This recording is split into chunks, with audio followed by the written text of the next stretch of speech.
નમસ્કાર મિત્રો, હું સૈમી ઓઝા લફ્ઝ આપ સમક્ષ એક રચનાની પ્રસ્તુતિ કરું છું જેનું શીર્ષક છે બાળપણ.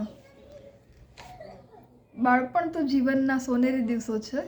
બાળપણ તો જીવનના સોનેરી દિવસો છે, બહુ મોંઘા, જેને મેં દિલરૂપી ગલ્લામાં સાચવીને રાખ્યા છે. જેને દિલરૂપી ગલ્લામાં સાચવીને રાખ્યા છે. નાનપણની વાતો છે જ અનેરી. વાતે વાતે લડી પડવું, ઝઘડી પડવું અને ઘડીક પછી એ જ મિત્રને શોધવા દોડવું. વાતે વાતે લડી પડવું, ઝઘડી પડવું, પછી એ જ મિત્રને શોધવા દોડી પડવું. આંબલી પીપળીની રમત, તો કોઈ વાર નદી પર્વતની રમત, તો કોઈ વાર પિત્તા રમવા, ચીકણી માટીનો સંગ્રહ કરવો. આ બધા જ દિવસો બાળપણના ફરી ક્યારે પાછા આવશે?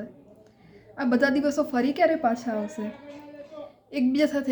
એકબીજા સાથે હાર જીત માટે થતી દલીલો ને નાની નાની વાતનું મોટું સ્વરૂપ આપવું કે એમાં વડીલો પણ ઝઘડી પડે. એ દિવસો મજાના હતા. કાશ એ દિવસો ફરી ક્યારે પાછા આવશે? નાની નાની વાતોને વટ પર લઈ જવી, નાની નાની વાતોને વટ ઉપર લઈ જવી, ટુકડીઓ પર યુનિટી રાખવી, ટુકડીઓ માટે યુનિટી રાખવી.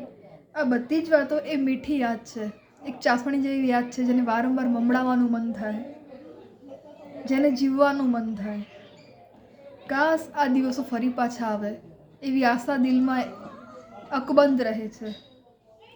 સવારે પડે ને ખેતરે જવા નીકળી પડવું, સવાર પડે ને ખેતરે જવા નીકળી પડવું.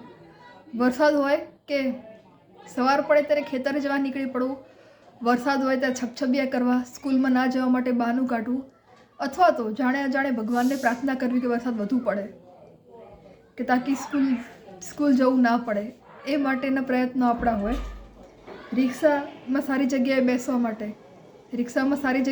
માટે લડવું, ઝઘડવું, તો પછી કોઈ વાર બેગને સાચવવી, તો કોઈ વાર ક્લાસમાં પહેલી બેન્ચે બેસવા લડવું, ઝઘડવું. કાશ કોઈ એવું જાદુગર મળી જાય, કે જે આપણને બાળપણના દિવસોની સફર કરાવે. એ મન, ચાલને આપણે બાળપણના દિવસોને જીવી લઈએ. ચાલને મન ફરી બાળક બની જઈએ ને મુક્ત મને વિસરવા લાગીએ. કાશ કોઈ એવું ટાઈમ મશીન મળે કે જે આપણને ફરી ભૂતકાળ તરફ લઈ જાય અને ભૂતકાળની યાદોને આપણે મસ્ત રીતે ગણગણીએ અને ફરી પાછા બાળક બની જઈએ. ચાલને મન ફરી પાછા બાળક બની જઈએ.